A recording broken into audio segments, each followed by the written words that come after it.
আলাইকুম এভরিওয়ান। তো আজকে আমরা করলা, গাজর এবং ভাজি এবং আলু দিয়ে একটি ভাজি রান্না করব। তো প্রথমে কড়াইয়ে আমরা তেল দিয়ে দিব। কড়াইটা শুকিয়ে গেলে এর মধ্যে তেল দিয়ে দিব। তেলটা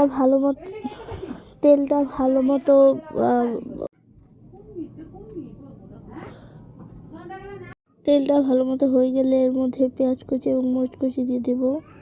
এরপর এটাকে ভালো মতো নেড়ে চেড়ে নিব। পেঁয়াজ কুচি আর মরিচ কুচি দেওয়ার পর এটাকে ভালো মতো নেড়ে চেড়ে নিতে হবে।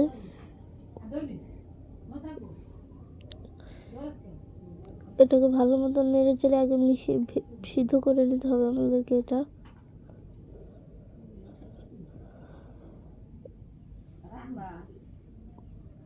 যেভাবে দেখাচ্ছি সেভাবে আপনারা করবেন। তো এরপর আপনারা এখানে স্বাদ মতো লবণ দিয়ে দিবেন, পরিমাণ মতো হলুদের গুঁড়া, পরিমাণ মতো মরিচের গুঁড়া দিয়ে দিবেন। পরে প্রথমে আগে লবণের গুঁড়া দেওয়ার পর ভালো মতো এটাকে নাড়াচাড়া দিয়ে নেবেন। তো আজকে অনেকদিন পর ভিডিও দিচ্ছি, আমাদের ভিডিও করা হচ্ছিল না, বাসায় রিলেটিভ ছিল তাই জন্য। তো এখন এর মধ্যে আমরা পরিমাণ মতো হলুদের গুঁড়া এবং পরিমাণ মতো মরিচের গুঁড়া দিয়ে দিব। এরপর এটাকে ভালো মতো নেড়ে চেড়ে নিব। এরপর এর মধ্যে কেটে রাখা তরকারিগুলো দিয়ে দিব, মানে সবজিগুলো।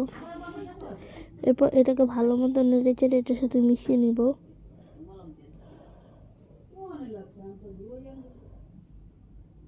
এরপর এটাকে ঢাকনা দিয়ে ঢেকে দিব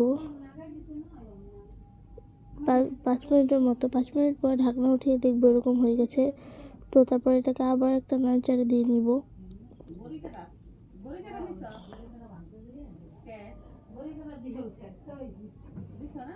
তো এটাকে ভালো মতো নাড়াচাড়া দেওয়ার পর আবার ঢাকনা দিয়ে ঢেকে দিতে হবে। এরপর আবার ঢাকনা দিয়ে উঠিয়ে আবার ভালো মতো নেড়ে চেড়ে নিব। আমাদের আসলে দেখতে হবে যে তরকারিটা হয়েছে কিনা, সিদ্ধ হয়েছে কিনা, এর উপর কিন্তু নির্ভর করবে আমাদের নামানো। এরপর এর মধ্যে ধনিয়া পাতা দিয়ে দিব। ধনিয়া পাতা দিয়ে দিলে হয়ে গেল আমাদের সবজি রান্না। তো যদি ভিডিওটি ভালো লাগে তাহলে কিন্তু ভিডিওটিতে অবশ্যই একটি লাইক দিবেন এবং চ্যানেলটি সাবস্ক্রাইব করবেন। আমার চ্যানেলের সাথে অলওয়েজ কানেক্ট থাকবেন। আমি নতুন এবং ইউনিক ভিডিও আপনাদেরকে দিব। নেক্সট ভিডিও আসা পর্যন্ত সবাই ভালো থাকবেন, সুস্থ থাকবেন। আল্লাহ হাফেজ।